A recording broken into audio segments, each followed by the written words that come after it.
Welcome everyone. Welcome to the second. Is that right? Yeah, second. Uh, Second tasting of sparkling box. We're tasting the little guy today. This guy. Uh, this is non-vintage.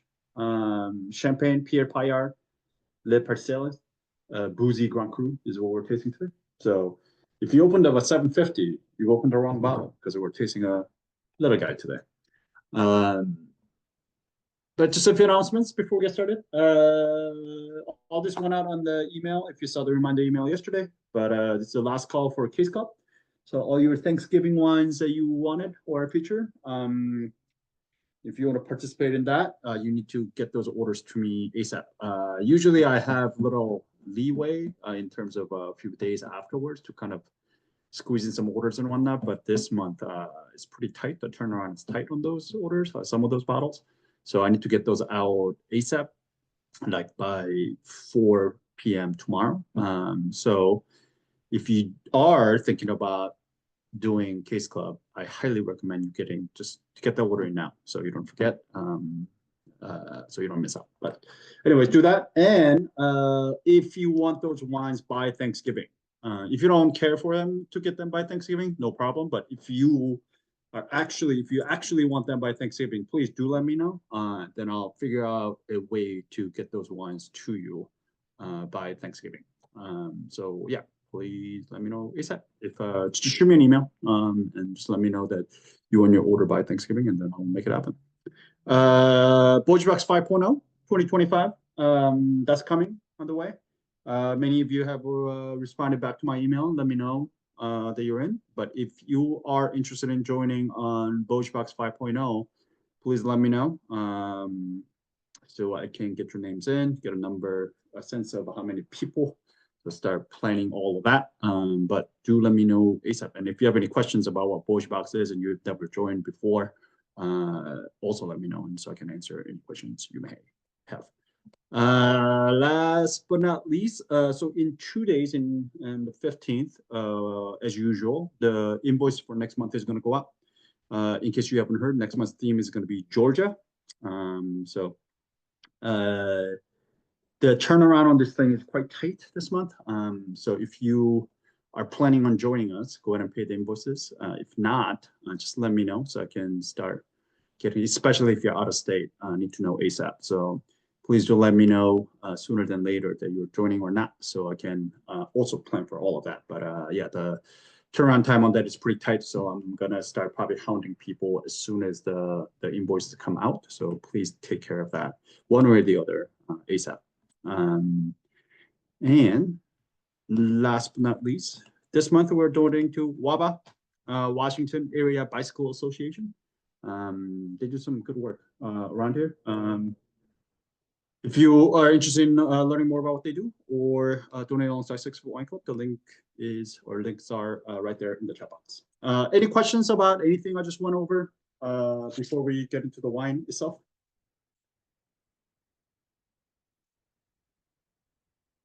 All right.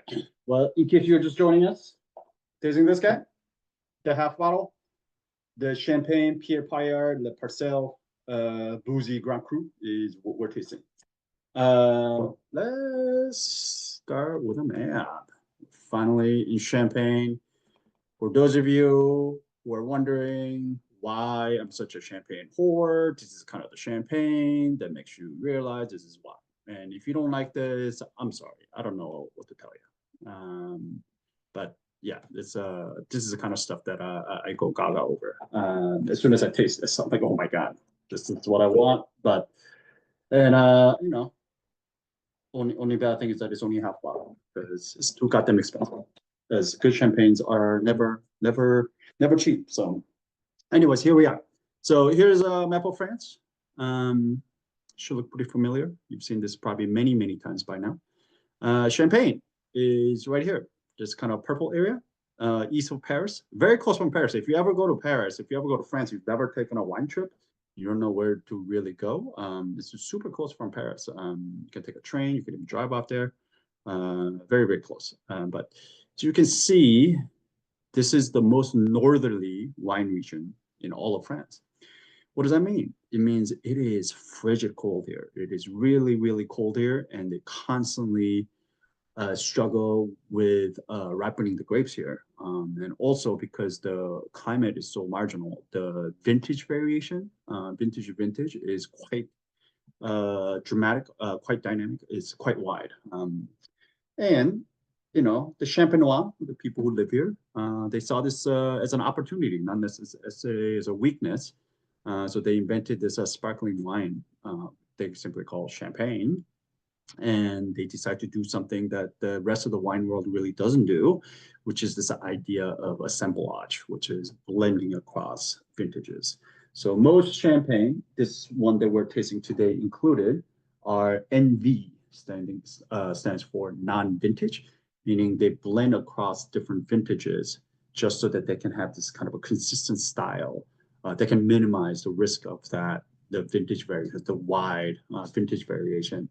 And you know, combat also the kind of a lack of ripeness, so to speak, or lack of complexity because of that, through having these really long reserved wines that could add complexity to the wine. And the person who is credited with coming up with this like assemblage non-vintage blending system is none other than Madame Veuve Clicquot. So everybody knows Veuve Clicquot. I call it Stella Artois of the champagne world. You know, I mean, they also make some incredible stuff. Their top end stuff is mind-blowingly good, but that yellow label that everybody sees in the grocery store, that's like Stella. You know, like to me, it never disappoints. You know, it does exactly what it's supposed to do. It's not mind-blowing, but it drinks perfectly well. And for the price point, is reasonable. So anyways, the Madame Clicquot is the one who came across with that vintage, essentially, assemblage idea. The soil type here is a chalky limestone. That's really with a clay. So different parts of it have some clay, but really this really chalky, some of these parts like this Côte de Blanc, the slopes of white or white slopes. There's so much chalk in the soil that it actually looks white when you look at it from the far in the hills. And you can even pick up a rock from there and you can probably write on the chalkboard myself. That's how much chalk there is. And that's essentially what gives this area the kind of like a special terroir or sense of place. A lot of wines from here has this really high intense minerality. You can almost feel it in your mouth. There's almost a textural component. There's this kind of like a chalky, dusty, you know, I've given this analogy in the past where like if you ever grown up in a classroom with the blackboards, if you ever cleaned, you know, the blackboard erasers, and you've ever breathed in that chalky kind of air, sometimes it's on your tongue, and then you can kind of feel that chalky kind of a thing. This wines kind of have that thing going on, and that is running through almost all of Champagne, and then it changed a little bit once we get to Côte d'Ivoire, but we'll talk about that in a second. Obviously, this being a sparkling month, we're going to talk about the production method, but we'll talk about that once we get to the actual wine portion of it, what this wine is. But before that, I realized we kind of touched upon this along the way, but I never thought, I don't think I ever actually went over it. So there were certain things to kind of look for picking out a champagne, because buying a champagne in the store is not necessarily easy. There's a lot of terminologies on the labels. It makes it kind of confusing and weird. So I figured there are a few things that I can give you some pointers on to help you guys make a purchase decision easier in a store. By the way, this particular bottle that we're tasting today comes from Bouzy, which is a Grand Cru site right here in Montagne de Reims. And my pronunciation of this is horrendous. If you actually want to hear the actual correct pronunciation, I highly recommend you put it in Google Translate, because I can never pronounce this correctly. Many sommeliers, many wine people, we laugh at each other when we try to pronounce this word, because it's a very, very hard word to pronounce as an English speaker or non-French speaker. But it's basically mountains of rain, which is Reims being the biggest city in Champagne. So it's kind of divided into these different regions. I just want to kind of give you kind of overview of what this mean, what these each kind of region, how it's different. Champagne is actually, most people think of champagne as just kind of like a monolithic, sparkling, it's just tastes, everything tastes the same. There's a common thread that runs through all of them, but really there are different regional terroir to champagne. The champagne from Rhône versus champagne from Côte de Blanc tastes completely different. The Marne Valley, the Valle de la Marne, to Côte de Sézanne, to Côte d'Ivoire tastes completely different. And there's reason for that. So Montagne de Reims, which is the largest as well as the most prestigious, quote unquote, most esteemed. But you know, just like everything else in the wine world, it really depends on your personal preferences. It's not necessarily that this is the best, but it has a very certain specific style, which is a hard thing to achieve here in Champagne. But a lot of the slopes or vineyards here are planted on the south and southeast facing vineyards. So it gets a lot of sunlight. So given that a lot of sunlight, it is a little bit warmer than the rest, as well as is able to get to the more ripeness. So it ends up resulting in a more full-bodied, more richer, bigger kind of a style of champagne, which is kind of favored by a lot of critics, but that's not necessarily the case. Really, these kind of laser-focused, much lighter, ethereal kind of champagne, acid-driven champagnes are also a completely different style, but it's also loved. This kind of style that I like personally, but if you want more of that kind of rich, opulent, big, full style of champagne, the Reims is probably where you're going to find it. It is also, as you can see, there are these kind of blank triangles are Grand Cru sites. There's some in Reims, there's some in Côte de Blanc, there's some in every region, sub-region, but the Reims has the most of them. So out of their 17 Grand Cru sites, vineyard sites in Champagne, and 10 of them are in Montagne de Reims. So just to give you an idea of how prestigious, esteemed that this region is. Next one is the Valle de la Marne, or Marne Valley, if you're an English speaker. It's the valley, this is the Marne River that runs through, basically all the slopes on either side. Are you able to drop them off tomorrow on your way to work? Vineyards are planted on either side of this river. It only has one Grand Cru vineyard in Ailly, which is right here, right next to the city of Epernay. Oh, by the way, the Montagne de Reims here, also the grape choice, the variety choice here is the Pinot Noir is what rules the game here. By the way, in case you didn't know, there are three different types, or three major grape varieties that Champagne is made from. It's essentially Chardonnay, Pinot Noir, and Pinot Meunier. There are other varieties that are allowed, Arbane, Pinot Blanc, Pinot Gris. Yeah, so there are other ones that are allowed, but really they're kind of a minority blending grapes. But the three that kind of make all the champagnes are Chardonnay, Pinot Noir, and Pinot Meunier. And here in Reims, or Montagne de Reims, the Pinot Noir runs the game. And that's part of why it makes sense, right? Because you need more heat, you need more ripeness to get the red grapes, the red variety to really sink than a white grape variety. So the warmest area of them all will be planted to Pinot Noir. So Pinot Noir is what is the name of the game here in Montagne de Reims. And then in the Marne Valley here, we're talking about Pinot Meunier out of those three. Pinot Meunier kind of gets shit on by the champagne purists. They're like, I've heard people say things like the varietal Pinot Meunier, which is like the hippest, coolest things coming out of Champagne, like kind of tastes like puke.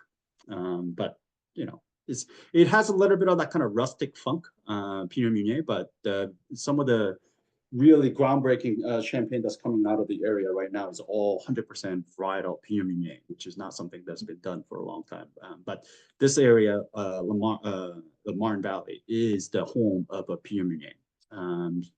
So again, rich style with a bit more earthy kind of a flavors. So yeah, this is where you'll find that. Moving down, Côte de Blanc. So anytime you see Côte de Blanc on the label, this is, as the name may suggest earlier, because all the chalk on the soil, but as well as what's planted here, as you may assume or you may guess, this is the Chardonnay town. So this is where all the Chardonnay, the best Chardonnay, and I mean, they're all three of these varieties, as well as other minority varieties. They're all planted in every single one of them, but in majority, in general, Cote de Blanc is planted to Chardonnay. East-facing slopes here instead of south-facing slopes in Montagne des Reims. So it still gets plenty of sun, but the name was, as the name may suggest, it's all Chardonnay here, as I mentioned. There are 6 Grand Cru vineyard sites here, as you can see. By the way, these filled triangles are Premier Cru sites. I believe there are 47 of them. This is probably my favorite out of all the subregions of Champagne subregion. I personally just love Blanc de Blanc, and we'll go over what that means in a second. But yeah, the Chardonnay varietal Champagne is really kind of my jam. So here, Cote de Blanc tends to be my kind of thing. Again, this is what I'm talking about. It's all about your personal preference. If you really enjoy big, opulent, big style, rich style of Champagne, you probably like Montagne de Reims, even Marne Valley. But if you want more of that kind of like rip your face out acid and a lot of minerality, this is kind of where it's at, the Cote de Blanc. Coming down to Côte de Sézanne, this is the 4th one going more south. The southerly neighbor to Côte de Blanc, so the Chardonnay kind of continues coming down this way. So this is also the Chardonnay territory, but unlike Côte de Blanc, where there's a lot of kind of grower champagne houses where they grow and then make the champagne themselves, the Chardonnay from Côte de Sézanne tends to be kind of sold off to bigger houses. So this is more of like a workhorse Chardonnay grown territory. The Côte de Blanc is really kind of a single varietal, single vineyard, smaller producer kind of a Chardonnay that's coming out here as well. And finally, Côte de Bar, not to be slept on, which is Côte de Bar all the way much on the south. And as you can see on the picture here, this is much closer to Burgundy than it is to Champagne. To the rest of the Champagne, I should say. Shares the border with Chablis. So the soil type here changes from that kind of a chalky minerality soil on the rest of Champagne to a lot more that kind of like tiny little ancient oyster shells and maritime matter, that kind of soil. Still very rich in calcareous kind of limestone content, but noticeably different from the rest. Which is closer to the soil type of Chablis and rest of Burgundy. Mostly planted to Pinot Noir here as well, because we're moving more south. It gets a little bit warmer. Again, richer style, like the Montagne des Reims that we're in. But there's a lot of this kind of like a punk middle finger to the rest of the mainstream Champagne establishment attitude here. But it's not shocking considering that the rest of the Champagne actually try to cut Côte de Bar out of Champagne appellation. And there was like a riot that happened at one point here. There's some disruption that happened, some vandalism that happened. They basically threw a fit, and then they got to stay in Champagne. And because of that, a lot of the people here have this kind of a anti-Champagne attitude, even though they are currently, legally speaking, included in Champagne demarcation. It's kind of still shit on by the rest of Champagne. For example, it's the youngest to be given its own sub-region name of Côte de Bar. There's not a single Grand Cru or Premier Cru vineyard in this area. So it's a great place to kind of look for a value Champagne. So if you're looking for entry point Champagne, or it's not even entry point, really well-made grower Champagne here, but it commands just less money than the rest of Champagne, just because it just hasn't been around as long as the rest. It's also a hotbed, as you may imagine, also a hotbed of the kind of young, experimental, avant-garde young Champagne makers. They end up coming here. The land is cheaper here, obviously. And with that kind of like, go do your own thing, march to your own drumbeat kind of attitude within Champagne. And Champagne, rest of Champagne being this like super rigid, stuck up almost to, very tradition driven kind of a place. This is noticeably different A lot of kind of experimental avant-garde stuff comes out from here. And when you go to like these hipster ass wine bars in New York or some big cities, all these young, too cool for school songs tend to really geared towards like Cote d'Ivoire or Aube, I should say. That's the river Aube that runs through here. Champagnes, just because it's something different, because you don't see something like that coming out of Champagne, because everything else is pretty much tradition driven. So cool place to look for different things. But yeah, these are kind of like the different areas, and that's what it looks like. And just so you know, this is a actual Bouzy. I was able to pull the actual map of just Bouzy itself as well. Bouzy next to their neighbor Ambonnet are the two probably most sought after vineyard sites in all of Champagne for Pinot Noir. So we're in a Grand Cru site, and then we are in a place that is really known for their Pinot Noir. So pretty lucky to be able to get these bottles and then get it out. But yeah, as you can see, these are all different ludi, different sites, vineyards that are all cut up and then pull out. This particular one is actually blend across 22 different parcels, 2 different ludi. So there's probably a little bit of everything, a lot of these places in this bottle. But yeah, this is kind of what it looks like. The Bouzy is not all monolithic, is what I'm trying to say, is that these vineyards or these ludi, these different parcels all have its own kind of characteristics. So just like Burgundy, just like Piedmont, if you ever want to spend your time to really try to understand terroir of Champagne, just imagine how many different ludites and how many different vineyard sites you would have to taste through to really get an understanding. So yeah, it's definitely a lifelong pursuit to try to really understand Champagne down to the ludite level. But there are people who are doing it. So yeah, I said I was going to give you a couple pointers for to help your Champagne purchases a little bit easier. So there are a few things to consider. So we went over this already. So one thing to consider is the grape variety. So Chardonnay, Pinot Noir, Pinot Meunier, right? Those 3 are the big ones. But the Arbonne, Pinot Blanc, Petit Meslier, Fromentou, which is just the Champagne word for Pinot Gris. Those are all allowed as well. But usually those are 3 that we're talking about. So when you are picking out Champagne, if you see words like Blanc de Blanc, white of white, which means the Champagne is made from 100% Chardonnay, right? It's a white wine made from white grapes, Blanc de Blanc. There's Blanc de Noir, which means the grape varieties that go in there are Pinot Noir or Pinot Meunier, so the black varieties. But it's also the white, because basically they press, get it off the skins right away. So there's no color pickup. So it's a white wine made from black grapes, hence the name Blanc de Noir. And then there are rosés. Quite frankly, you're probably not gonna come across a lot of rosé champagnes all that often. It's only made in exceptional vintages. And unlike many other places where really high quality rosés are macerated, meaning they leave it on the skin, they're actually made like red wine. They just spend a very short amount of time, much shorter amount of time than a regular red wine.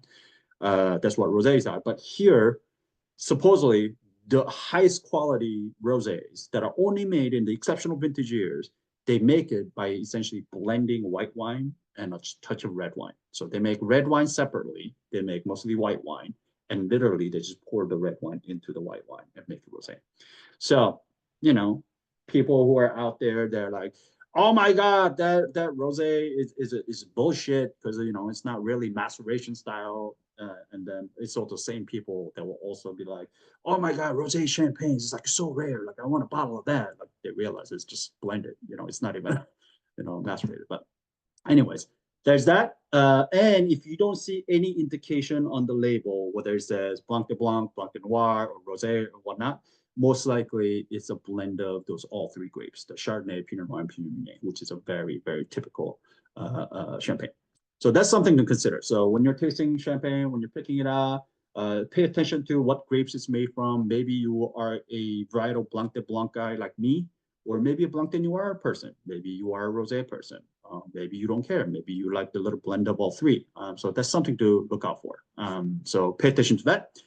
And then the next thing to pay attention to is a champagne sweetness level. So it goes from Brut Nature to Doux, which is French literally means sweet. I'm gonna put it in the chat box. That's kind of like the sweetness level classification. So there's Brut Nature, extra brut, brut, extra dry, dry, Demi Sec, and Doux. Basically, anytime you see the word brut, you can just basically think it's dry. So Brut Nature, usually there's, or sometimes you'll see zero dosage as well. And we'll talk about what the dosage, that word dosage means when we get to wine production part. But usually there's a little bit of sugar added to champagne just to balance out the ripping acid that's on this thing. Again, I mentioned this is really cold here. And in order to make good champagne or sparkling wine, you need high acidity. So the base wine, the base champagne wine is really, really, really high in acid. So in order to balance some of that out, they often use a sugar just to kind of, it's like a lemonade, right? Lemon and sugar. But the zero dosage, adding no dosage, that sugar is kind of a latest trend. So you will sometimes see that as well. So Brut Nature being the least amount, extra brut, which is what this one is. And unlike many other things in the wine world, the champagne dosage level actually has limits on how much sugar can be added. So this one is extra brut, means that at most it says 6 grams per liter of total residual sugar in the wine. And we've talked about how most people cannot detect sugar under 5 grams per liter. So 6 grams per liter, I mean, we're still talking about very, very dry. Even brut, 0 to 12, very dry. Extra dry, probably we're getting into what we in the still wine world probably call off dry in that territory. And then dry, Demi Sec, and Doux. And just to give you an idea of what this all means, right? This is just like a numerical thing. But Demi Sec, like 32 to 50 grams per liter, that's still about half of Coca-Cola. Just to give you an idea of how sweet Coca-Cola is. So people are always like, oh my God, Demi Sec, like how could you drink that? And then I see them like pounding, you know, Diet Coke on the side. I'm like, really? Okay, let's you know, let's get to it. Anyways, I just saw Phil's question, what is a brut reserve? Reserve is not a legal term and it doesn't mean anything. So people can call anything reserve, and it really depends on the producer. You got to ask the producer, like, what does reserve mean to you? But there's no legal definition for reserve. So it's just a word that people throw on there just to, I guess, make that particular bottling sound special, seem special. But yeah, legally speaking, it has no meaning. All right, so sweetness level is something to look out for. So do you like zero dosage? Do you like really, really dry wine? I know a lot of people say I only drink dry wines, but some champagne, and I say this as an acid guy, some like a zero dosage champagne, honestly can use little sugar. Like it is so ripping high in acid, like it almost seems out of balance.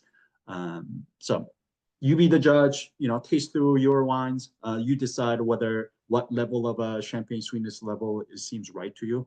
Again, it all depends on the wine, rest of what's going on, the acid, the balance, and all of that. Next thing you might want to think about or pay attention to is vintage versus non-vintage. We talked about this for a second, but most champagne, I'm talking about 90% of champagne, probably more, are non-vintage, meaning they're blended across vintage. So there's kind of a house style. Each year is about the same.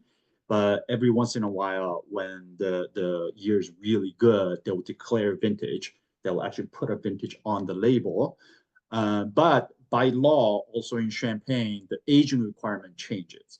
So for non-vintage, on minimum, you have to age the wine on the lees for 15 months. But as soon as you declare vintage, you have to age it for 3 years. So that also has a effect on the style of wine, right? So 15 months, obviously, it's going to be, oftentimes they do much longer than that. Like this is a non-vintage, but this is aged for almost 4 years, right? So it just goes way beyond those 15-month requirement. And most people do. And even on vintage, the minimum 3 years, but they often age it for 5 to 6 years before they release it. But the stylistically, when the vintage is called, it's going to be a lot more autolytic, a lot more nutty, a lot more, you know, cheese rind, dough, bready, toasty, and all those things. Whether you like that or not, you know, that's again your personal preferential style. And then vintage is going to be more expensive than non-vintage as well. Vineyard quality classification, we talked about that. So there's actually a Grand Cru and a Premier Cru as well. 17 Grand Cru size, 42 Premier Cru size in all of Champagne. Does not necessarily guarantee quality, but just like everything else, maybe it's a better bet if you don't know anything about the producer, you don't know anything about the region. Maybe picking something that has a Grand Cru or Premier Cru on it may give you a better bet that it's going to be better. Not always, obviously, but just know that there's that, and obviously it comes with a different price tag as well. And then I went over different regional terroir of those 5 sub-regions. So yeah, I would say those are kind of the things that I would say pay attention to when you're picking out champagne or as you're drinking champagne. So grape varieties, Chardonnay, Pinot Noir, Pinot Meunier, what do you like? Through the styles, right? Blanc de Blanc, Blanc de Noir, Rosé, or just no indication of which grapes were used. Sweetness level, right? Sugar level, vintage versus non-vintage, and then vineyard quality classification, and then sub-regional terroir, or the sub-region where it comes from. So those 5 things are probably, once you kind of get an idea of what you like in those 5 things, you probably have a pretty clear idea of what style of champagne you would like. And just by looking at the label, you'll be able to kind of see, even if you know nothing about the producer, you will be able to kind of guess what the style is going to be kind of like. So yeah, like next time you go out and if you see, Blanc de Blanc, 0 dosage, non-vintage from a Côte de Blanc, right? And then it says that right on the label. You have to kind of guess, okay, so this is 100% Chardonnay. It's going to be lighter in style, probably steering acid because it says 0 dosage, right? And then just being Côte de Blanc where it is, there's going to be a lot kind of minerally chalky kind of a thing. Is that what you want? Or do you want a little more sugar, or do you want a little more fruit and a little bigger body, right? Then maybe Côte de Blanc is not what you want. Maybe you want some Rhame or Marne Valley, maybe a little more sugar level, not necessarily sweet, but just to kind of build out that opulence in the wine. So things like that. So anyways, I hope that was helpful. Hopefully that's a helpful lesson or helpful pointers in picking out champagne in the future. But yeah, those are kind of, that will give you a lot of, that will give you like 90% more than what you need to kind of guess what the style of the wine is going to be like, just looking at the label. All right, let me tell you a little bit about who makes this wine.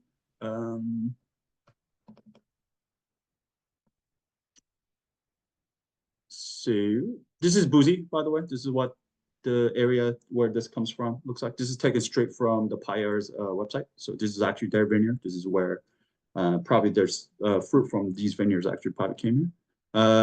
Here are the pictures. These 2 brothers are who makes it. This is Anton on the left and Quentin on the right. These 2 young brothers are the 8th generation growers in the family. They farm about 11 hectares, so tiny bit.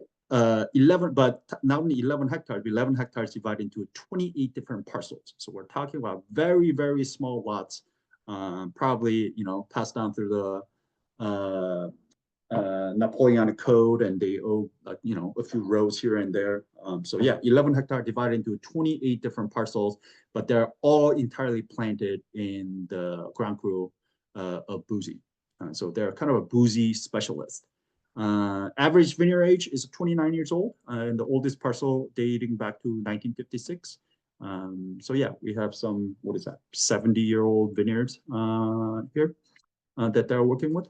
But there you go. Here's their dad, Benoit. So Benoit, Anton, Quentin. So Benoit is obviously was in charge of the family vineyard. They've been making wine for 200 years in Champagne. So they know a thing or two about Champagne, but they were kind of working around the world, working harvest in different parts of the world, getting their knowledge, getting their cutting their teeth. And then in 2008, they decided to come back to their family domain and decide to take over their business. In 2012, they fully took over from their dad, Benoit. And then they immediately started converting all of their farming into organic farming. And now they're certified organic, biodynamic practicing. And they've been, it wasn't really these 2 that kind of put Paillard's name on the map. I mean, there were always well-known producers, but really these 2 really made their wines take off. This is their cellar. This is kind of what it looks like. So as you can see, look at how white this is. This is literally that limestone, chalky limestone that I'm talking about that's cut up underground. This is another shot of their wines. A lot of barrels. They also use a lot of barrels for their fermentation, primary fermentation, the first fermentation that they do, adding a lot more kind of opulence, a lot more body, and just kind of that wood influence on the wine as well, adding more complexity to the final product. But yeah, they work solely organically. In the vineyard, never use chemical herbicides or insecticides. In the cellar, they also use, there's only one additive that they use, which is a minimal amount of sulfates. But everything else is a very kind of a hands-off operation in the cellar as well. Very practical or very industry-wide, regional-wide practice that have been used in Champagne. So things like chaptalization, where they add sugar to the must because it's cold here and they can get to the right level of ripeness. So a lot of producers will add, and it's actually legally allowed practice. They will add sugar to the must. It's called chaptalization. A lot of people do that. They don't do that. They add enzymes to help the fermentation to kickstart. Kind of like the fermentation yeast nutrients. They don't use that. Again, because there's not enough sugar, it's cold, it's hard to kind of kickstart fermentation. So a lot of people use enzymes. They also don't do that. Any artificial settling agents. A lot of people use cold stabilization, but they don't do any of that. It's essentially, they don't block mallow. They let all the wines go to full mallow. If they do, depending on the vintage, because sometimes it's really cold, it doesn't. But only thing they never find, they never filter. This is a very, very kind of a non-interventionist, which is kind of ironic to say because Champagne, just by design, innately is a very interventionist product, right? Like without human touch, there's no way you can produce Champagne. But they do very little compared to their peers using only sulfites. Let's talk about method champenois for a second. What exactly that means. So for a lot of you, this is part of review. But unlike the wine from last week, which was a PETNAT, Petit Natural, Method Ancestral, it goes through one fermentation, right? You start fermenting the wine. Before it finishes, you bottle it with some sugar left in the bottle, and then the yeast eats up the sugar, and then it ferments, and then you disgorge, top it off, you tap it, and that's essentially PETNAT. With this week's wine is a traditional method. For the rest of the month, all three wines are traditional methods. So they're all made the same way. It all depends on how long the tirage, which is how long they spend on the lees, is what's different between Champagne, which is this week, Cava next week, and then the Corlette that we have on the third week, on the last week. So what they do is that they make the base wine, right? So in this case, this is 80% Pinot, 20% Chardonnay, mostly 2019 base. By law, you have to set aside a certain amount per year. Again, in Champagne, it's all about assembling across vintages. So by law, you have to set aside some to reserve or over time. But most of it, 70% of it, of this wine comes from 2019 vintage. So of the 70% of this wine is 2019, 80% Pinot, 20% Chardonnay. And then for the rest of the 30% reserve wine, which is something that they built over year after year and year after year, that also adds up to 80% Pinot Noir, 20% Chardonnay. All those 22 individual plots that I mentioned that makes up the 11 hectares that they farm, they individually vinify each one of them. And at the end, they will blend those wines across to come out with a final blend. So it's a lot of work. And then they do all of that in those barrels that you saw. So instead of doing it in a stainless steel, they do it in barrel just to add, they do the fermentation as well as the aging in the barrels, just kind of add more complexity. So yeah, so that's, you make the basically still wine. Well, this one is 80%, 20%, like I mentioned, 70% 2019, 30% reserve. So you make the base wine and it's fermented completely dry, right? So you have base wine. And then what you do is you add liqueur de tirage, which is a little bit of sugar and a little bit of yeast. You throw it in the bottle. And as you all know, sugar, yeast eats up the sugar and it pisses out alcohol and it pisses out, it farts out CO2 gas. And there's nowhere to go, and you cap it with a crown cap, and there's nowhere for the gas to go, right? All the CO2 that the yeast is farting out, so it dissolves into the wine and becomes carbonated. And this is essentially what this picture is showing.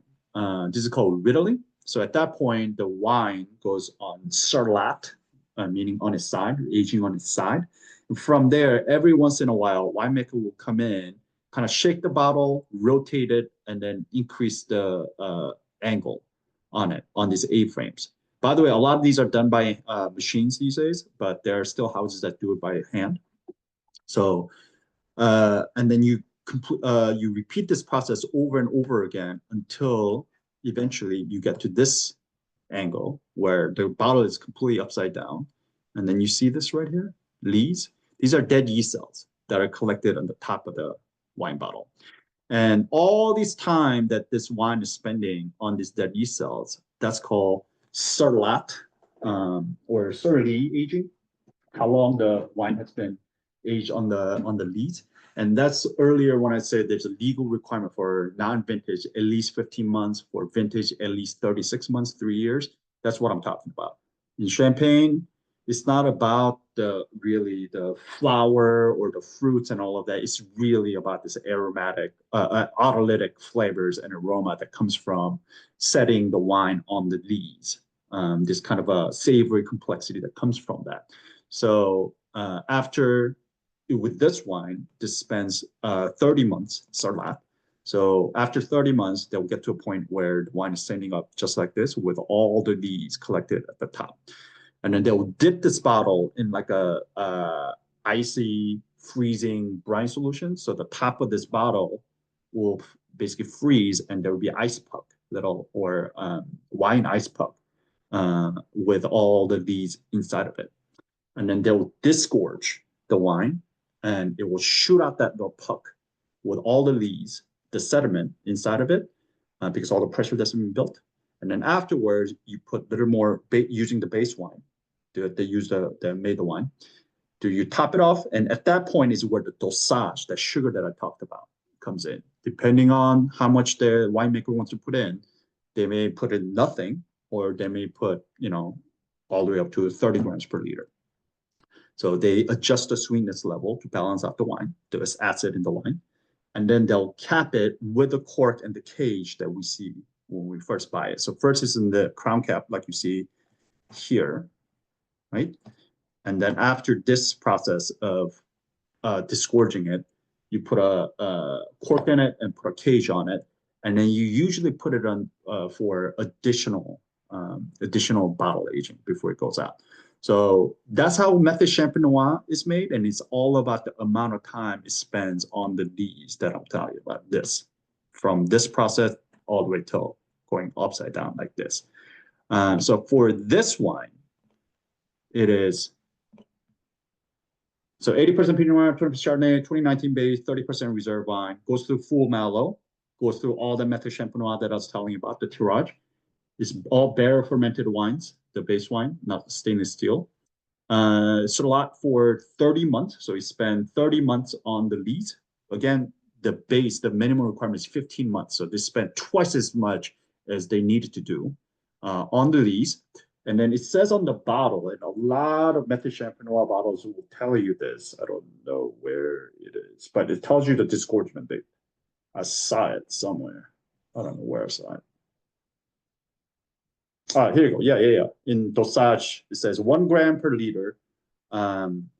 So it got disgorged in January of 2023. So this is 2019 base, which means this probably went into the first fermentation finish in 2020. Probably in the spring of 2020 was when this got bottled with the yeast and the sugar in it. And then it sat there for 30 months, and then which would take us to, what is that, 2020, almost 3 years, 2023, but spring, 6 months before, so probably like a fall of 2022 is where you got to with this wine. And then it got disgorged on January of 2023. and then bottle. So basically what it comes down to is that this we're drinking this in November of 2024. So there's additional bottle age of about 18 months that was put on here. So 30 months on the lees, then additional 18 months in the bottle, basically is what we have here. So we have about 48 months of a total aging that has taken place on this bottle. It's almost 4 years. And this is kind of like when people are talking about why is champagne so expensive. This is kind of the reason why it's so expensive. Like even for non-vintage, like they have to sit on it for 48 months, for 4 years before they could sell it, which is a lot of time and labor and different opportunity costs that they're banking on. So there's that. The dosage on this thing is 1 grams per liter. So there's literally nothing at all. You can't even really taste 1 grams per liter. So yeah, we're talking about extra brut, 1 grams per liter of champagne is what we have here. With 30 months on the lees, total of 48 months of aging is what we have here. Any questions about anything I just went over before we get to tasting it? I had one question. What's up? And also, this is to let everybody know that we can't get called on for tastings because we've drank all of the wine already because the bottle is very small.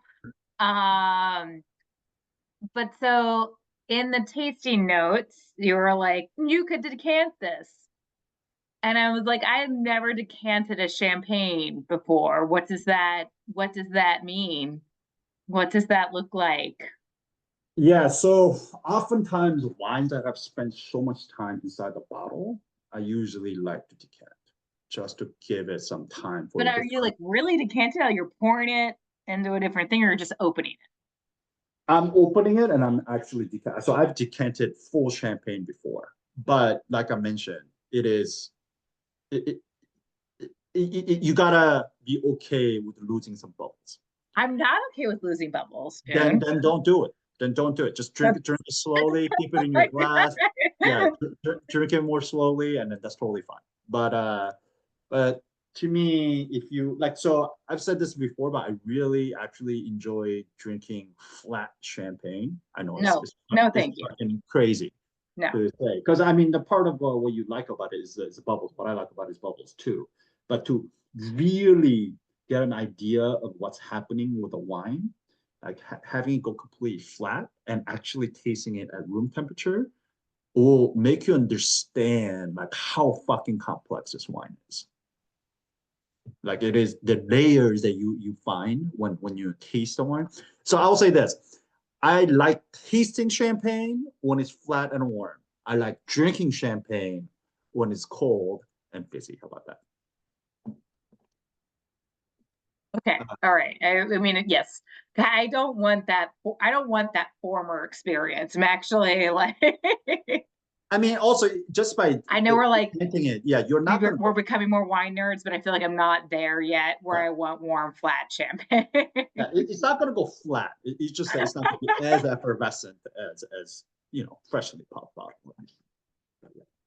How do we know where the champagne comes from? What region it is? Because it's not always on the bottle. I mean, this says Bouzy on the bottle. Yeah, you just have to know that Bouzy. It even says Montagne de Reims on the bottle. Right, but that Duval Leroy didn't mention where it came from. The one we had a couple of months ago. Yeah, I don't know. Then I guess you just have to know where it's from. Yeah. Oftentimes they will say it on there. Yeah, but some don't. Yeah.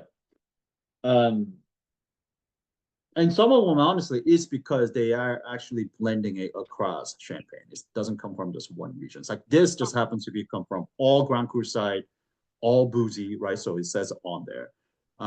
But like I mentioned, you know how Montagne de Reims is a Pinot Noir, Marne Valley is Pinot Meunier, Côte de Sézanne is Chardonnay. So some of these bigger houses, like Duvel Leroy is a big house. So this maison, they will buy these grapes from different regions and they'll blend it all across. So it's like it's not a one sub-region, it's like an overall champagne, if that makes sense. So in that case, they will not have a label on there. So that's probably most likely what the case is. Any other questions? Hey, Young, it's Nilima. I don't know if you guys are seeing me sideways, but We are. alrighty. It is what it is. I don't know how to fix it. Um, so I had a question. So this champagne to me didn't taste like yeah. Sorry, Kunal was laughing. I don't know why. Um, but this champagne didn't taste like champagne. It tasted like the other sparkling whites. And I wanted to know what was the characteristic about it that didn't make it taste so much like champagne, but rather some of the other sparkling whites that we've had this month. Tell me more about what you think of a champagne tastes like. I So don't you, normally, if somebody asks you, what does champagne taste like? How would you answer that? so I don't normally like champagne. I like this, and I do like sparkling whites. So this is why I think that they're connected and different than a typical champagne. Because to me, and maybe I'm not buying really good champagne, then I don't really know what's going on. But I've had a lot of champagne and it's fine. But I think when I think of champagne, it's it, it's not dry in the way that you describe dry. It's dry, like literally it's dry, and also it has a sharp taste to it. Mm-hmm. I feel like the drink is harsh. So Yes, it I can be. Yes. yeah, so I think I like the smoothness of white wine or sparkling, and that sparkling white gives it that like pizzazz and makes it a little bit more fun. And this it, I'm having a trouble separating taste wise how this is like a champagne, even though you're saying it's classified like one, because Okay. I know champagne has to come from a region, but like there's got to be something else. So the reason I'm asking you this question is if I were to say I want a champagne, but I Mhm. want it to be like how would I describe this wine to a shop to say I want this type of champagne? Give me a, can you give me like an example of a brand of champagne that you think of it as this is what like to me champagne tastes like? No. Veuve. I mean, yeah, like maybe just like the commercial nonsense. I mean, Okay, so there are a couple things that I think is different. I mean, they're definitely different, but I don't know. This is what's causing you to think this is not champagne like. But to me, like when I taste this, like there's no other in the world that I can go except for champagne. Like if I got this wine, like this is immediately this is where my mind go. Like this is champagne, and the reason I'll say that is the following. So one, there are many champagne alternative wines in the world, right? Like Cava, we're going to taste it next week. Franciacorta in Spain, in Italy, right? Even Cremant, really good Cremant from different parts of France. California makes really champagne-like uh, things. Uh, but what makes champagne really special than the rest is that one, it goes back to the climate. It's so fucking cold there. The acid, the just kind of the nature of the acid is really, really sharp. Kind of going back to what you were saying earlier, like how some of the champagne you taste and it's like really harsh, is because the acid is so fucking high and it's not even like round acid. It's like sharp acid, jagged, sharp acid. Um, Not many regions in the world are that cold that has that type of structure. So there's that. Limestone, the chalk, the minerality of this thing is off the chart. Like there's no other places in the world or the champagne like producer, I should say traditional method sparkling producing regions in the world that spit off this level of like minerality. There's some exceptions to the rule, obviously. There are some kava producers that we feature that have really good minerality, but this particular also chalky minerality, not many people have that. Not many places have that. They, like kava region has limestone, but it's not chalk. So it's very specific kind of a minerality and texture to the wine. Um, uh, so those two things just alone takes me to champagne. But now this particular bottle versus other champagnes that you've mentioned, like why does this taste not like champagne? There, one, I mean, this bottle is fucking special. Like it's rare, it's special. Like it's 100%, and you know, I don't want to be the sounding board for the appellation quality system because not all of them is correct. Some of them is just kind of a grandfathered in, and some of them is just kind of like a marketing ploy. But it is 100% Grand Cru site champagne. We're talking about a place that is known, like it's sought after for its Pinot Noir, and we're tasting 80% Pinot Noir blend from one of the most sought after plots. So the quality of fruit, I would say, is different here. The amount of time that this spends on the lees and in the bottle, we're talking about 48 months for non-vintage. A lot of those Veuve Clicquot, a lot of those kind of like the grocery store shelves, very entry level champagnes, they don't spend nearly, like they spend maybe 2 years. Even then, I would say that's long. And minimum, they have to spend 15 months. But usually by the time you hit 18 months, they will start selling it off because it's not about sitting on it for a long time. So compare 18 months to, 48 months. We're talking about additional 30 months that this has spent on the lees and in the bottle aging. So amount of aging that had went into it. And then 3, just the base wine, the reserve wine, as well as each year's vintage wine, they actually vinify it and age it, condition it in barrels. A lot of those champagnes that you see in the grocery store, that's all stainless steel pan. This is much cheaper and faster. So the layer of complexity and the layer of kind of depth and opulence that comes from that barrel aging, the micro oxygenation that also happens, all of that has gone into this thing versus the quick and turn and burn kind of style of champagne. Yes, it's still champagne.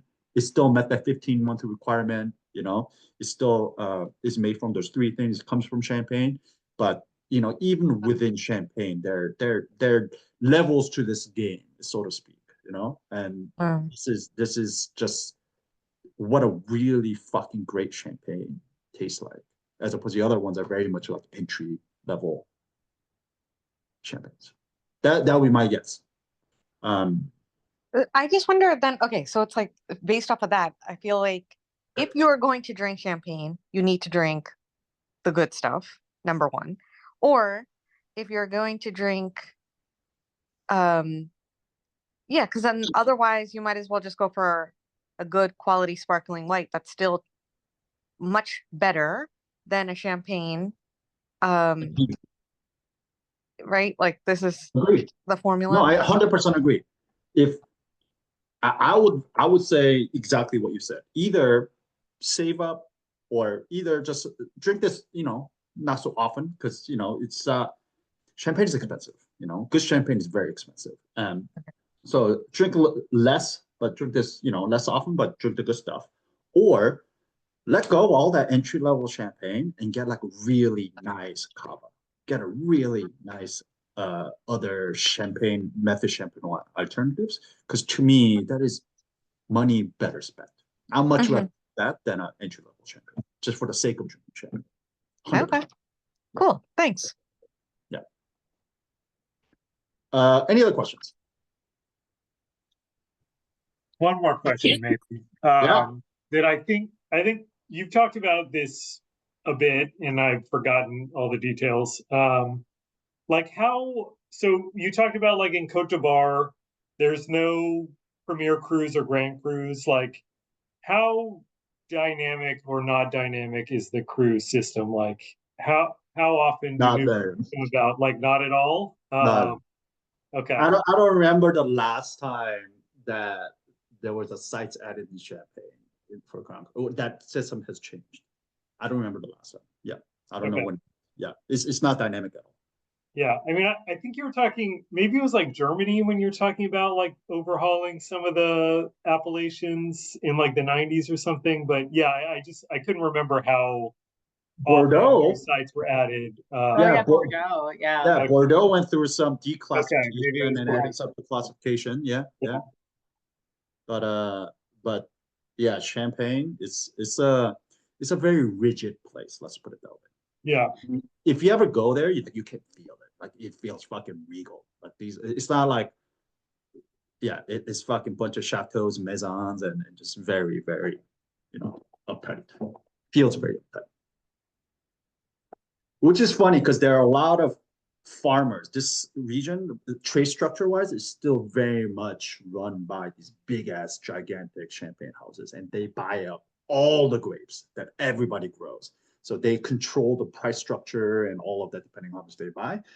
But there are so many like small farmers that just farm grapes. So like when you get outside of these cities like Rheims, Epernay, like there are actual small farmers that are like farming. So it feels like a farmer town. But as soon as you get to like the where the wine is made, like in the center town, it is just like a fucking steel structure and big chateaus, and you know it's a weird, yeah. It's actually really sad because the history of Champagne is really difficult, and there's been so many battles yeah waged there, and they're really scrappy. Like the region is extremely scrappy to survive. But then you have this veneer, and so I think they really lost the plot, making it so luxurious and easy to enjoy. Yeah, and earlier I was talking about Côte d'Ivoire, you know, like for the longest time, Côte d'Ivoire was just a source of supply of like a just base level Pinot Noir that all these big houses are buying up to kind of like blend it into their Chardonnays and other things. So finally, when they said, oh, we have enough supply from the rest of Champagne, we don't fucking need you. Like, cut them out. That's when there was a riot. Like people are like, we've been supplying you for all these, like, you know, centuries, and now you're like trying to cut us out. So, any other questions?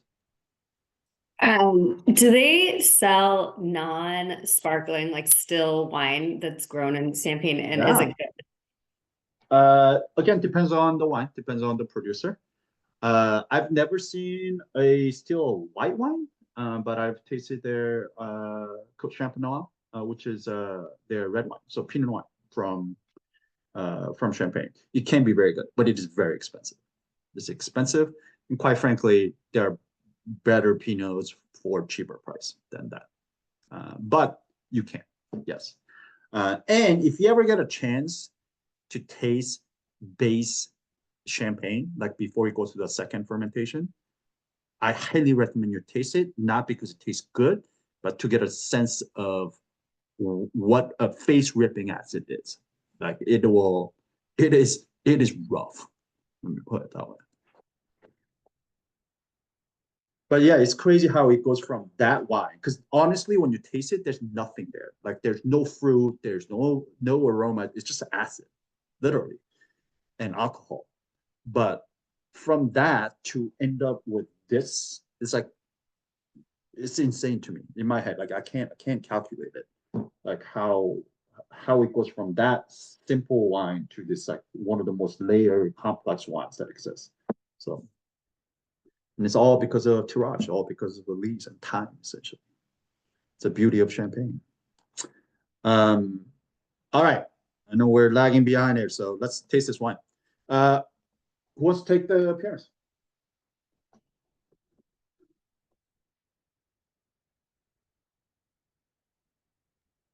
I'll do it. All right.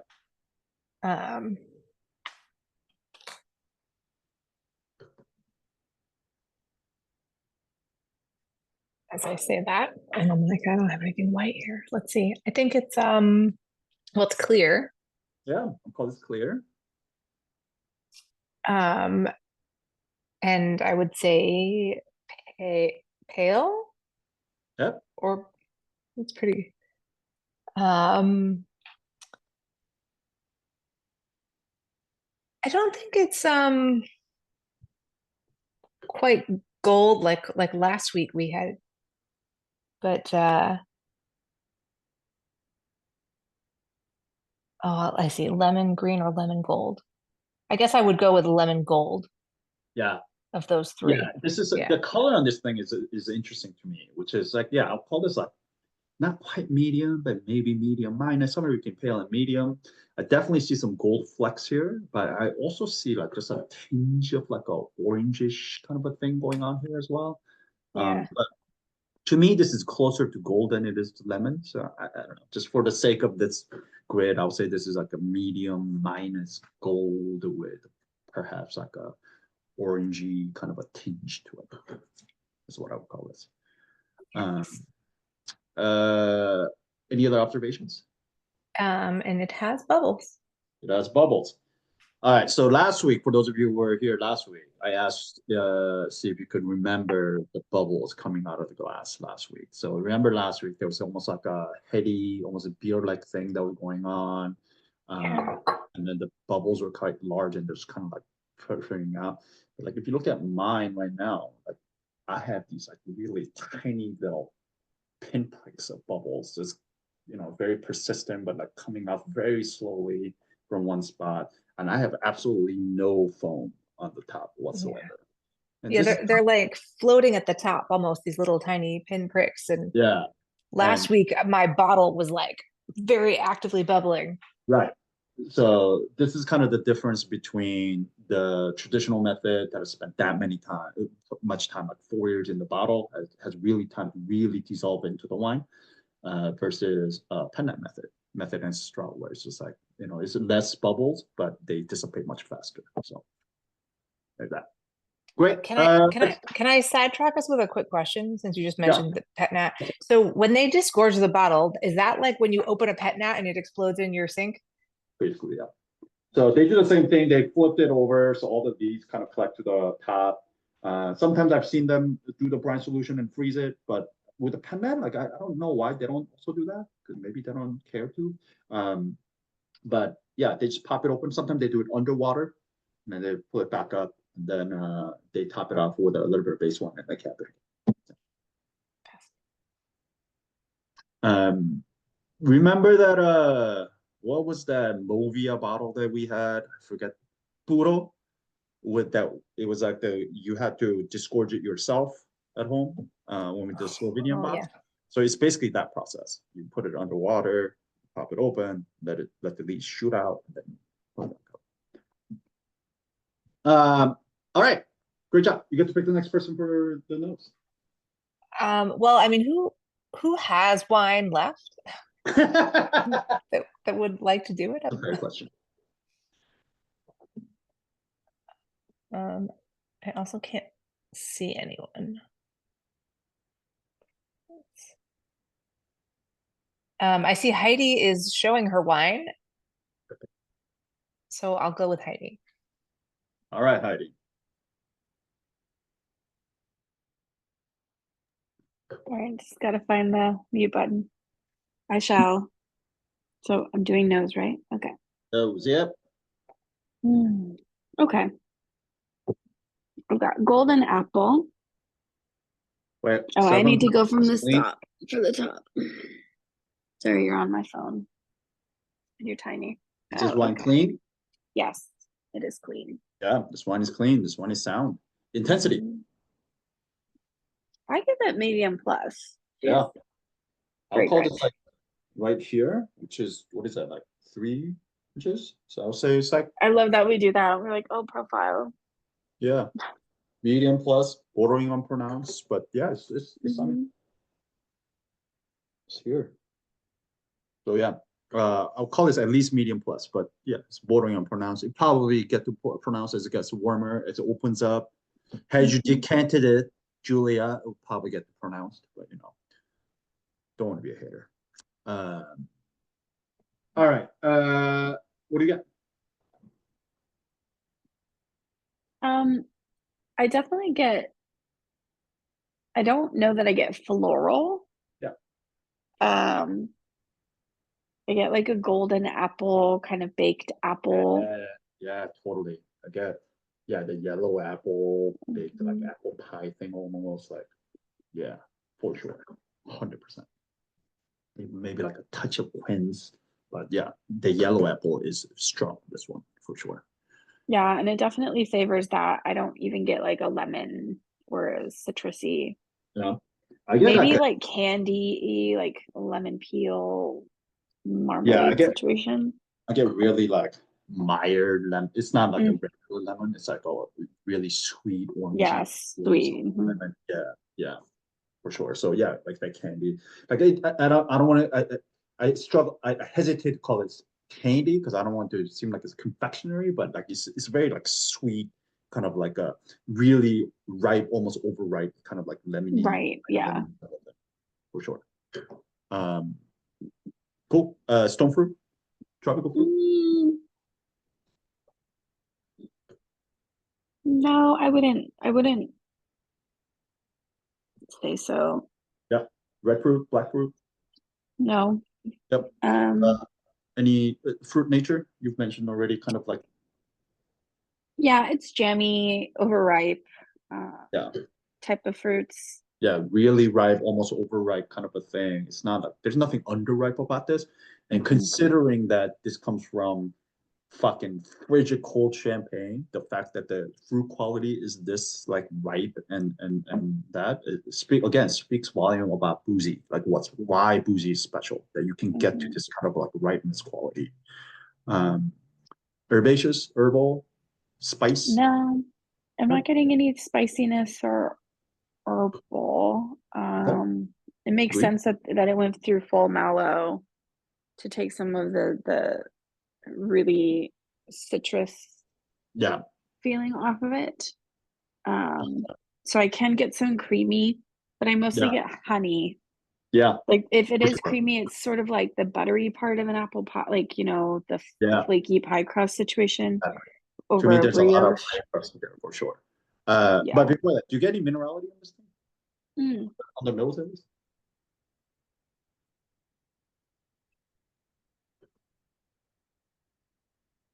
I get like the flint. Yeah, there's a little bit of like a wet stone. Yeah, it's chalky. To me, but it's very subtle. Yeah, more so than the nose. To me, it's the textural component of the minerality that really gets me on champagne. And there are opinions out there. Is it really the minerality? Is it really that all the autolytic? It's the D's that are doing it. Like nobody really knows, but yeah, I definitely smell a little bit like that kind of wet stone kind of a thing here. You already started going down here, but yeah, tell me about secondary. What you got in the secondary? Yeah, the butter pastry. Yeah. Flair. It's not bready. It's not aged. I don't know. Yeah, to me, it's not like a raw dough. To me, it's like a cooked like a brioche pastry. But it's like it's not even, you know, because brioche is more eggy. I would put it pretty, and I mean, as a baker, this matters to me. No, to me, it's like the butter Very and specific. flour. Yeah, butter like a and flour, croissant or like a pie crust kind of thing. And then I don't really I get some vanilla, but it's sort of all kind of in that camp, right? It's not overwhelming. It's a nice touch. To me, this is closer to like butterscotch than this vanilla, but like this kind of butterscotch. Oh yeah, I see that. Maybe it's the power of suggestion, but I get it. Butter, sugar, like flour, even some of this like little cheesy, rindy kind of a thing, but like just ton of secondary. And this is exactly what champagne is all about. It's all about this, really. Yeah. It's all about these autolytic things. This is only happens when the wine has spent that much time on the lees. I mean, this is 30 months. And, you know, all this doughy, bready, you know, pie crust, these kind of a pastry, croissant, that kind of things only comes from the lees. And then, you know, this has gone through full mallow, has seen some oak. So yeah, we're living in this world right now, this wine. And this is exactly what champagne is supposed to be. Any tertiary? I'm verging on some honeys, some honey notes on the nose. For sure. Which is pretty impressive because it's, you know, for the age on it. I mean, obviously it's been a good amount of time on lees. And a little bit of time in bottle, but I'm used to seeing that on a much older. Agreed. I would say there's a touch of that honey, this kind of nuttiness, delivered oxidation is all over. I will talk about it when we're tasting it. Like to me, this layer is so pronounced when on the palate, but even on the nose, I guess some of these like marzipan, some of these things, just kind of definitely the marzipan, and kind of that toffee, butterscotchy thing. Yeah, exactly. So excellent. So this is again what I'm talking about when it comes down to champagne. Really, these kind of old, really good champagnes. You know, a lot of wines we taste, and just because also a lot of wines that are made in the world, I mean, are young wines, and we're living in this world, right? Primary world. how, like, we rarely, even on this wine clubs, rarely talk about layered, amount of secondary and tertiary that we talk about. But here, for the first time, really, well, not for the first time, but in a while, that most of what we're talking about is in the secondary and tertiary and less in the primary. You know what I mean? Like we've talked, I mean, I'm not saying the freshness, there's no more primary, this is passes is prime. We still have some of these kind of green fruit, citrus fruit, and minerality and things like that that are running through. But really what we're talking about is this autolysis, the autolytic things, MLF, little oak influence, the oxidation, right? And that's what champagne is all about. So, all right, excellent job. You expect the next person for the palette. Who do I see? Who do I see? Oh, and then on that point, before you go there, sorry, Nilima, I can't see if you're still on here, but to answer your earlier question, this is what happens. So wines like this, champagnes like this that have spent so much time on the lees, you end up going to secondary and tertiary. A lot of entry-level wines, champagne that you see on the market are still living in this primary here. So that's probably why one of the reasons I would guess that you say that this doesn't taste like champagne, because yeah, you're right. A lot of champagnes live it here, entry-level champagne. And then as you get to the high-level champagne, it moves into secondary, tertiary. So, all right, Heidi. I choose David Corlette. Mr. Corlette. Unfortunately, Unless the wine is gone. finished off my wines. Why is the Sorry, wine guys. gone? It's okay. Anyone else? Somebody volunteer who has Anyone wine. who has wine left? Oh, it's so good. This wine is so fucking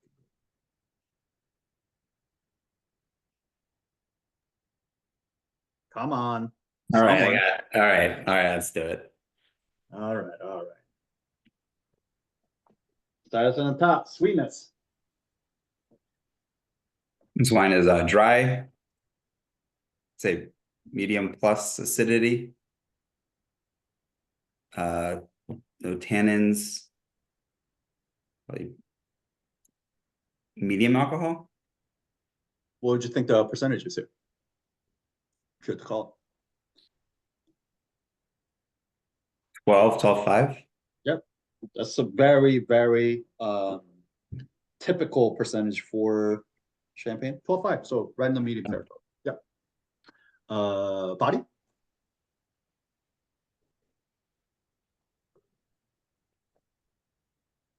Got a little weight to it. Maybe with the bubbles, but medium plus. Yeah, this is what I was fascinated by this. This is like high medium, low medium plus. I think you could definitely make an argument for medium plus here. But it's definitely on the higher end of medium at least. And this is, again, very typical when we talk about terroir of the subregions and whatnot. This is Montagne de Reims, this is Bouzy. 80% Pinot Noir. Like things get opulent, things get big. If this was Côte de Blanc, 100% Blanc de Blanc, 100% Chardonnay, there's no way you can reach this level of body. So this ripeness, this body, this fullness, it is only possible because we're talking about Bouzy and where it's from. So yeah, definitely medium plus, high end of medium, totally, like right in there. Mousse? Would this be creamy? I don't know. Let me pour a new one. I don't really know I don't think it's delicate. I don't know. I would describe it as creamy, but I don't really know the.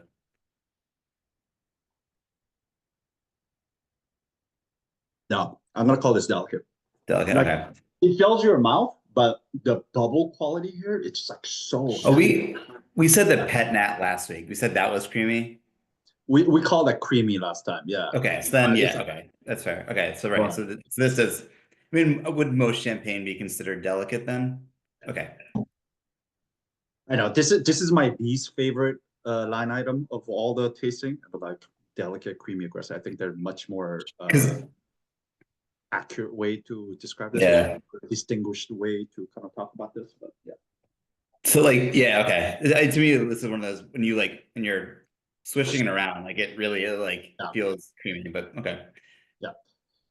Flavor intensity.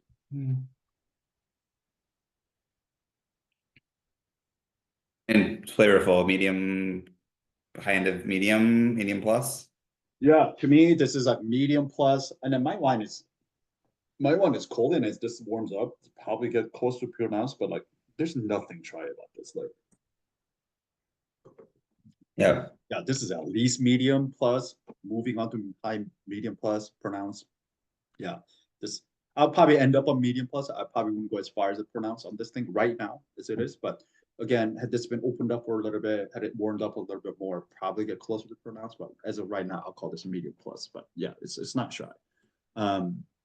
Do you agree with everything that Heidi called out? Is there anything else that sticks out to you? I agree with everything called out. Actually, I found it interesting when this wine was first open and cold. To me, the apple, like the apple quality came off as very red apple, not yellow. Okay. And as it warmed up, it definitely got a lot more yellow, a lot riper. But first, it was that like really crisp, like very crisp, like really bright white apple, which I guess is from the Pinot. But that was interesting. The apple, the evolution of the apple itself, it changed a lot. But I agree with everything Heidi called on the nose. Okay.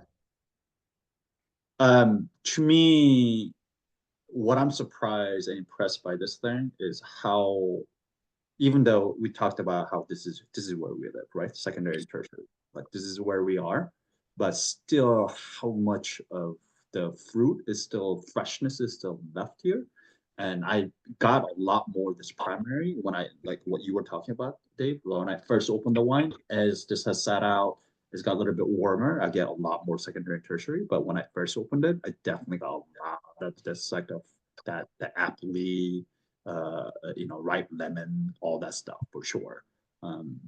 But yeah, there's still a lot of freshness left to this wine, even after spending 4 years or 30 months on the leads, so which is pretty remarkable. But yeah, all the things that she called out, citrus, that apple, red apple to yellow apple, all these easy quality MLF, little oak, just nuts, honey, all of that for sure.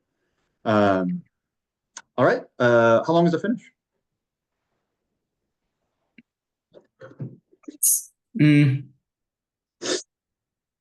I would say maybe medium. If anything, I would maybe dock it on the finish compared to the quality. I don't know. Yeah, it didn't stick around that long for me.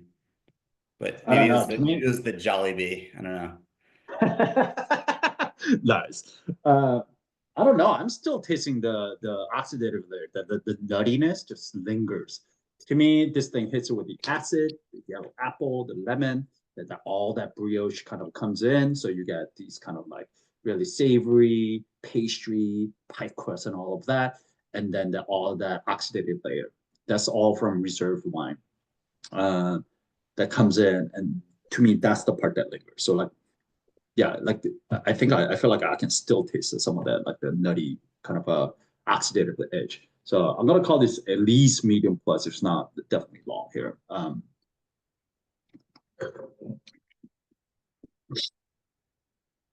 Yeah, right now still on the secondary. Now I'm hitting the nuts. Yeah, I'm gonna call this at least medium plus, bordering on long here for sure. Conclusion: how good is this wine, and would you age it? If we go with your, all right. So this wine is very balanced. This wine, we said, I think medium plus intensity on the nose and the palate. Said complexity. I mean, yeah, it's complexity. It got hit primary, secondary, tertiary. What am I missing? Length. If we go with your call, it's long. I didn't think it was that long, but so I would say this wine, where am I looking, is kind of high end of very good. Yeah, Bordering on outstanding, depending on where you land on some of those calls? Yeah, I'm exactly the same way you are, where some are landing somewhere between very good and outstanding here, depending on, you know, how generous you are. I'm gonna call this outstanding, but yeah, this is at minimal very good. Definitely in between very good and outstanding is what I'm thinking. Would you age this? Yeah, it's got plenty of primary left. You could definitely age this. It's got the bubbles. It'll last for a while. Exactly. I mean, it's got the acid, it's got primary intensity, the complexity already. Primary, the freshness is still there. This will just continue to get more into secondary and tertiary world, get even more complexity to this thing. I would say this is easily another, I don't know, at this point, knowing how well champagnes age, probably 8 years, you know. Anywhere between 5 and 8, come back and check it in 5, you'll probably be just fine. Yeah, enjoy this between now and the next 8 years. I mean, I think it's drinking beautifully now. Like, I think it can, I don't think you're opening it too early, but I think it will just continue to improve for the next 8 years. Will be my guess on this thing. Excellent. Excellent. Good job, everyone. Any questions? What's the difference between this and, you know, a champagne that's aging, you know, multiple decades? Like if you're drinking one of those like vintage champagnes from like a top house, young, is it just going to be like, just melt your face off acid still? Or like, what's the structural difference that allows those to go, you know, multiple decades compared to something like this, where maybe you cap it at that like 15-year mark? Yeah, so it's the acid level, first of all. If this had more acid, and you know, our intensity call on this thing was like medium plus, not quite necessarily in the pronounce, but some of these like the top line stuff, like in the particular very good years, they'll be able to get that intensity as well as the acid, the structure. And those are like the ones that go for, you know, decades. I don't think this is quite the one that goes there. Even Pierre, I mean, they make 8 different bottlings, and there's one that they age 10 years in the cellar before they release it. And those they only make once in every like almost 10 years. So yeah. And those are like the you know, the exceptional vintages essentially. Which is becoming, this is a kind of the plus side of, I guess, global warming, is that champagne is declaring vintages more often because it's getting easier to ripen their grapes. But yeah, so there's that too. Did everybody like this one? Did anybody not like this one? Just out of curiosity. Okay, all right. I know this went long, so many people have left, but let's play this game anyway. How much do you think this wine is on a retail shelf? And how much would you be happy paying for this on a retail shelf? I know, this is a hard one. It's half bottle. This size? Okay. This size. This size. Half bottle size. I mean, you can do 750, you can write it there, and then you can do half. But yeah, half bottle. It is a very well-known producer. A Grand Cru site, most sought after Pinot Noir site. Yeah, 4 years of aging before being released. Yeah, what do you think?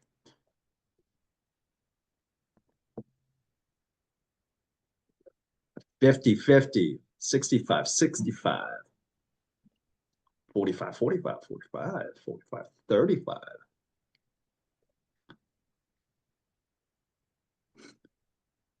Did I do it wrong?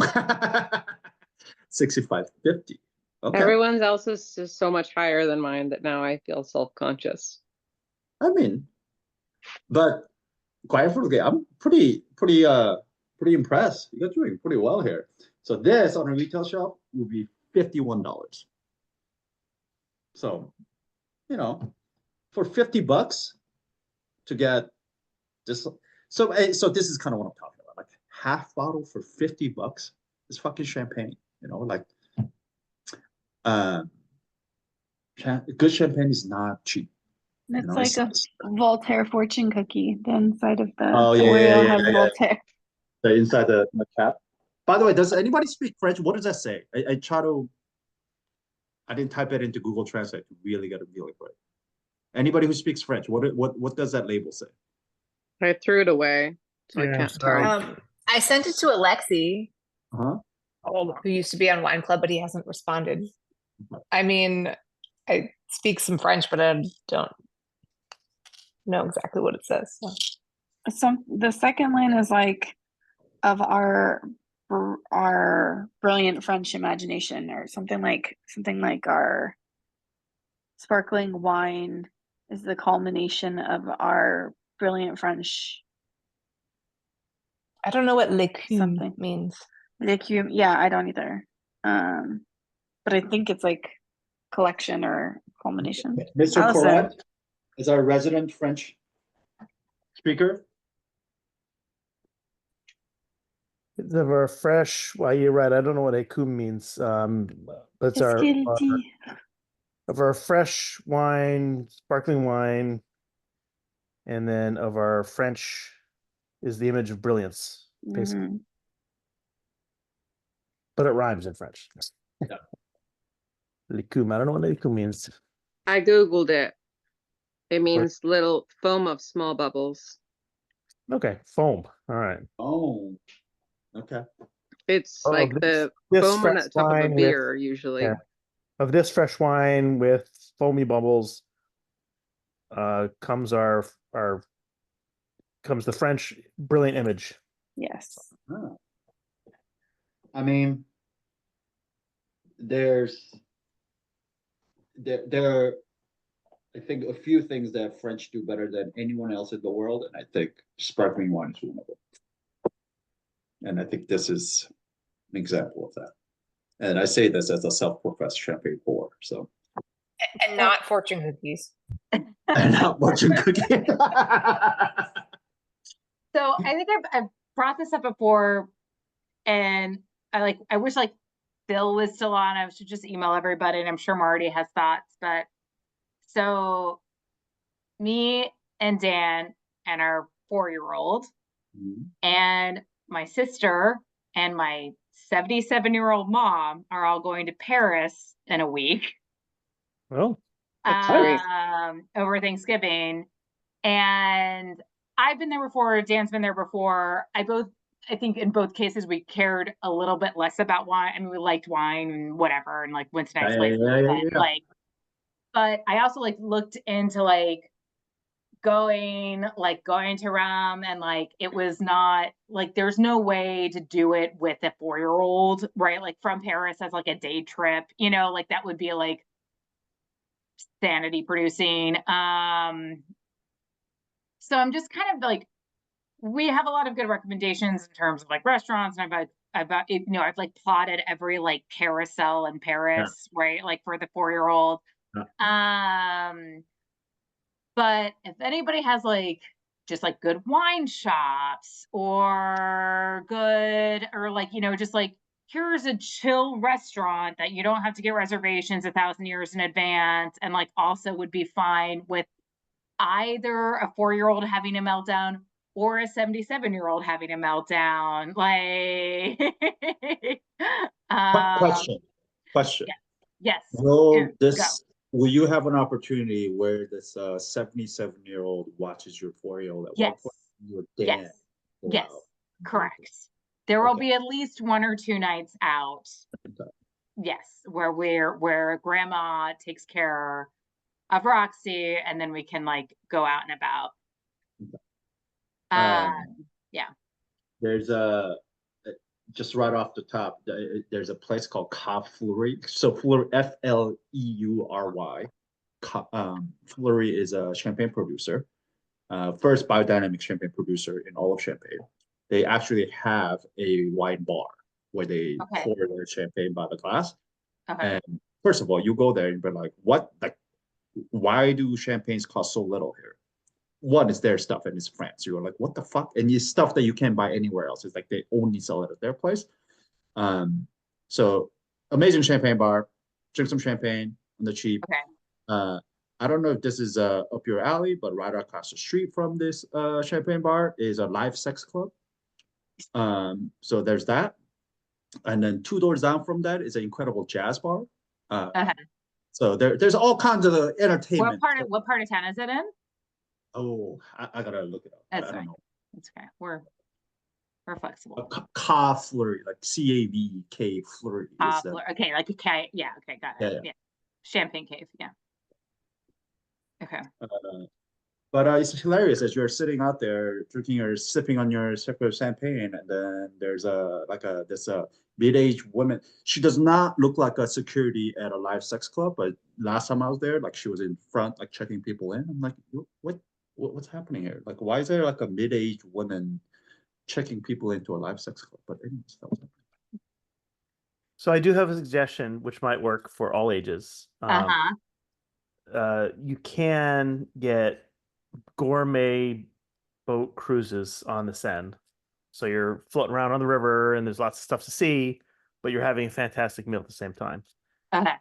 This is recommended to me by a food critic from French radio who has sadly passed away since, and it was fantastic. But no, that is very good. My mom especially is like, she is all about like, oh, can we go on a boat? Like we could go on a boat. We could maybe even get like nice food, some nice wine. Yeah, I dropped a couple links in the chat. I don't know which ones are better, but there's an Alain Ducasse boat cruise, which is going to be fantastic. I didn't realize that Alain Ducasse was cooking there. That's crazy. What? Right.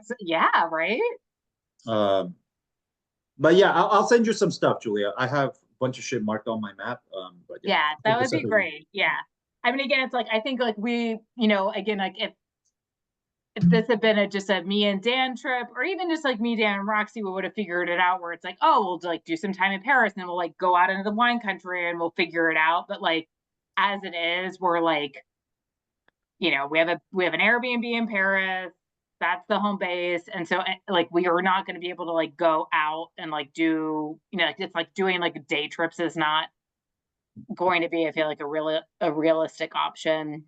So yeah, I mean, yeah, we are open to any and all. I mean, Dan's sister was a pastry chef in Paris for a while, so we've also got so good. There you go. But it's like mostly like, I mean, it's all patisserie, please.